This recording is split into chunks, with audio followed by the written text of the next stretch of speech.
Hello, I'm McDonalds, and this is QnA Saturday, the weekly series I run on my channel to answer your questions that have been left on my channel and indeed on Twitter over the past week or so. These tend to be about half split between questions about the next big thing coming to Minecraft. In this case, it's actually the brand new universal Minecraft thing. It's basically Pocket Edition, but on console. Big questions all over the place about that, but also, about life and the world in general. And I'm going to be answering questions about both those things in today's Q&A. Hopefully you all do enjoy it. You can like the episode because it helps out the channel a lot, and let us know you do like this sort of Q&A. But with that said, let's get straight into talking about the first question, which comes in from the Prefect tab. So the Prefect tab says, do you think you'll need Xbox Live Gold to crossplay? And the simple answer to this question is you really should need Xbox Live Gold to crossplay. Every single multiplayer game on Xbox requires Xbox Live Gold, but I think there's a chance that it won't require it. And you might think, why is that the case? You know, the Xbox One edition requires Xbox Live Gold, but you've got to bear in mind, if they do it this way, then Minecraft will be on every platform, but the worst platform will be the Xbox, because every other platform will be cheaper, and on Xbox you'll have to pay more, and then you'll have to pay monthly for the Xbox Live subscription. They'd have to do something about that to sweeten the deal, because otherwise what you'd be essentially saying is like, hey, do you want to play Minecraft?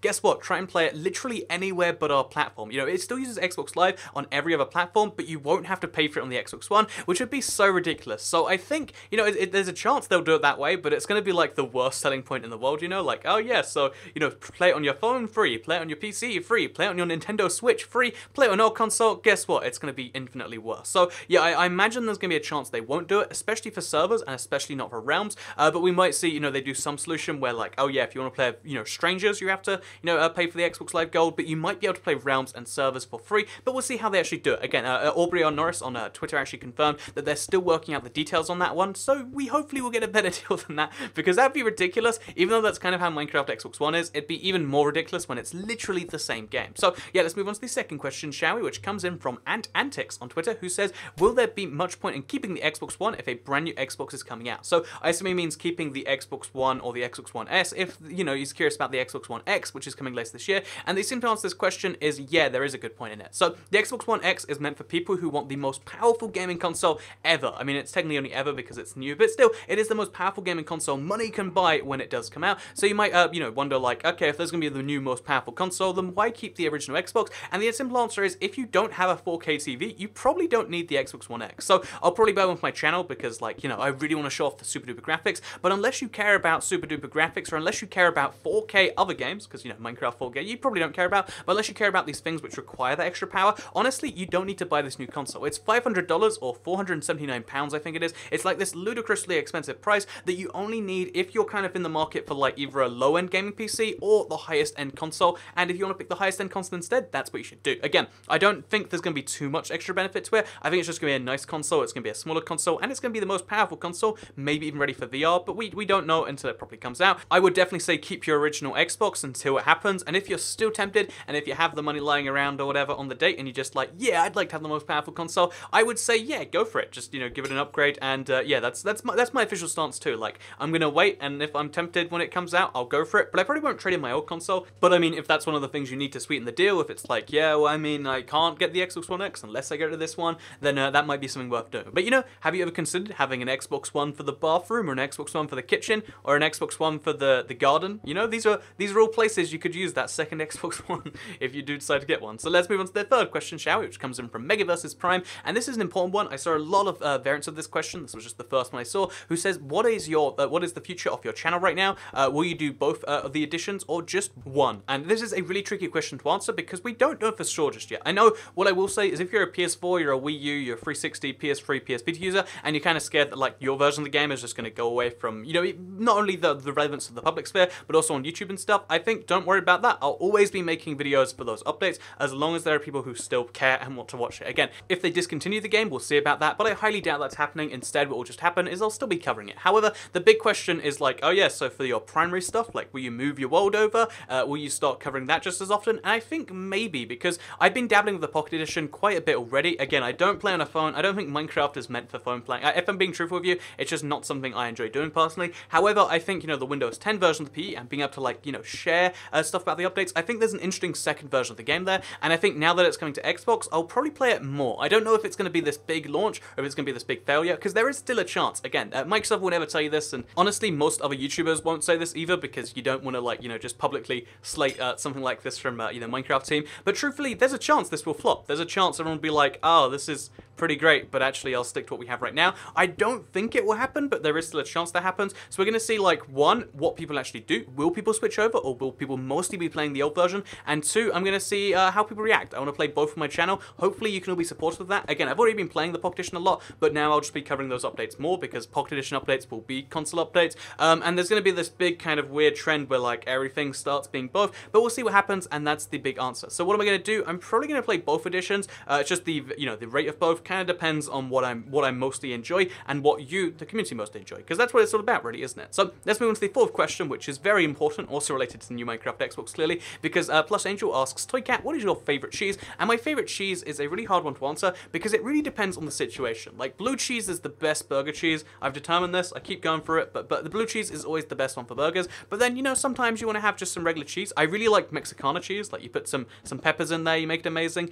Brie is a good cheese. You know, I have so many cheeses around. Mozzarella is obviously the best one for melting it, but my key point on a race here is the best cheese is any combination of cheeses, because you know how at Christmas, this might be just a British thing, so sorry if it is, at Christmas you get those big cheese balls for crackers.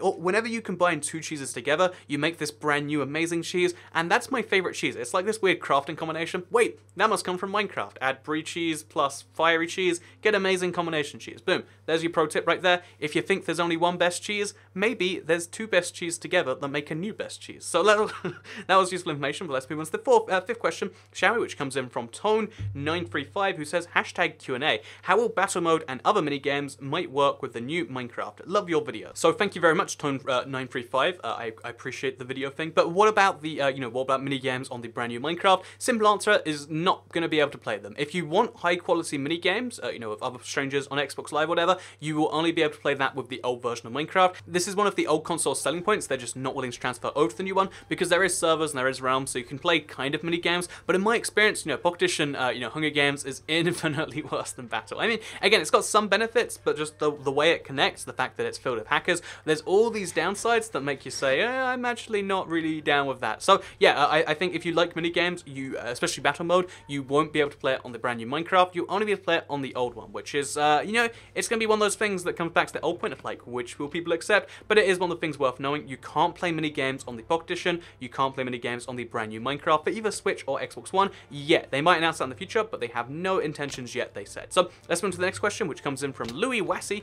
who says, #Q, what's your least favorite feature they're ever added to Minecraft, and how would you replace it? So my least favorite feature for Minecraft console, because I assume that's what you're asking about, is probably the world size thing. So honestly, the world size, so they've said a billion times, like, okay, the reason why the 360 couldn't have bigger worlds is because RAM. There is 512 megabytes of RAM on the 360 and 256 megabytes, bear in mind, of RAMs on the PS3. Obviously, those consoles can't handle those larger worlds. Whatever, that makes sense. That makes technical sense. But the Xbox One and PS4 could totally handle these infinite worlds. But they said the reason was save size. There's only like 300 megabytes allotted or whatever, so they just didn't give you the infinite world option. But the thing is, the Pocket Edition version on console apparently has infinite worlds, and their approach to it is just like, yeah, just hope you don't use it all. And that seems way better to me. Like, why don't you give people the option on console to just have this infinite world? I thought, for the longest time, like, oh yeah, well, there's clearly going to be some issues of this or that. But clearly, if the Pocket Edition team are just saying, screw it, let's just do it anyway, then maybe they should have done it in the first place. And honestly, it's not even a feature I want to, I would even particularly use. I love my classic size worlds. I love my even large worlds. Like, I love the fact that it's limited, but a lot of people don't. There are so many people out there that would love the game so much more if it was infinite.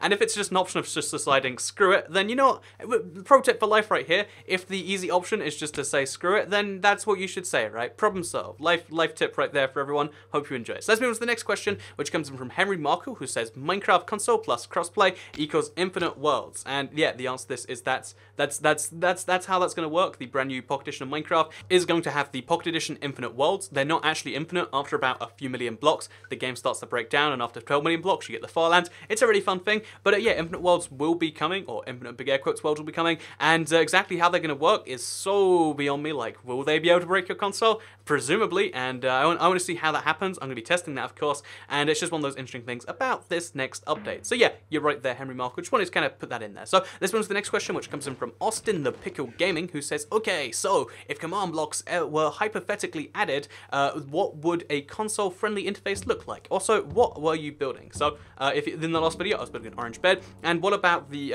console interface for command blocks? Well, basically, we now know that the command blocks are coming to the console via the new edition, so that's kind of interesting too. But if they were going to come to the existing console, the way they said they wanted to do is a GUI. So you hit a button that says like teleport, and then it'll give you options of like who to teleport, where to teleport them to, etc. That would be a really good option in my opinion, like just to make it all visual. But the way the command blocks are working with the brand new Minecraft is you just type it in. That's right, you're gonna have to use your controller and physically type in the commands. And it's nice that you have the option, but it's not gonna be too great. So yeah, command blocks are coming, it's confirmed, but they're coming to the brand new Minecraft, and you have to type in them manually, as far as we know. They might eventually make a GUI, but there's no proper intentions of that one yet. So that's an interesting little thing you might not have known. Let's move on to the next question, shall we, which comes in from Sarcastic Party, which wasn't actually a question, but I figured I should bring this up because he says, I didn't come here to listen about McDonald's and Burger King. And honestly, you know what, the Q&A, I'm sure you probably should be familiar with this, but the Q&A on the channel is always about this, like, oh yeah, I'm going to talk about things with Minecraft, and also things people want to ask me. This is about questions I've received over the week, and just to come here and be like, you know what, no, what's this? What are you doing? Not answering things exactly I want to listen to.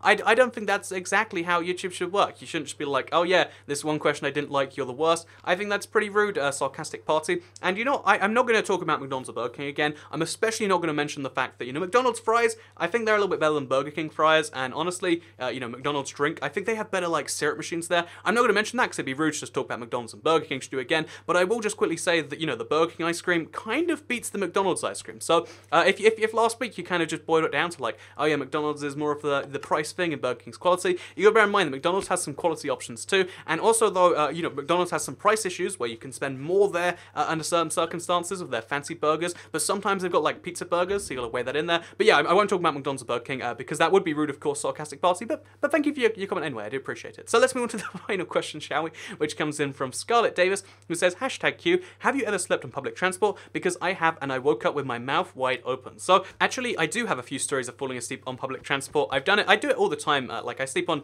all public transport because it's a good way to, you know, get some extra sleep in the day. And usually I wake up before my stop, but in a few cases I haven't. And the worst one was after a night in Nottingham, I think it was. But I think I was catching the train from some up north city that wasn't Nottingham home. Don't ask me how that happens. It was one of those nights where you can imagine why I would be catching the train at like 6 AM. It was a very painful morning, and basically I just needed some sleep. I hadn't slept all night, so I fell asleep on the train. Again, it's going somewhere vaguely south, I believe. And I do actually wake up at the first stop, and then I just realized like, oh, this is still nowhere near home. I'm just gonna go to sleep again. So then I fall into like this crazy deep sleep, and I don't wake up until maybe, let's call it like 2 hours later, an hour and a half later, and I've gone way past my destination. But not only have I gone past my destination, you know, it's gone from like 6 AM to 8 AM, so the day is starting and stuff, but it's gone from being this like really warm day to physically snowing in this place. It was genuinely snowing, everything was covered in snow, and it was the most surreal experience of waking up. So I was like, oh, I've messed up. So I had to like rush off the train because the, you know, train has only just stopped. So I was like, run off the stop, get off here. But not only that, but then I got off, and then I got another train. I fell asleep on that train, and then that train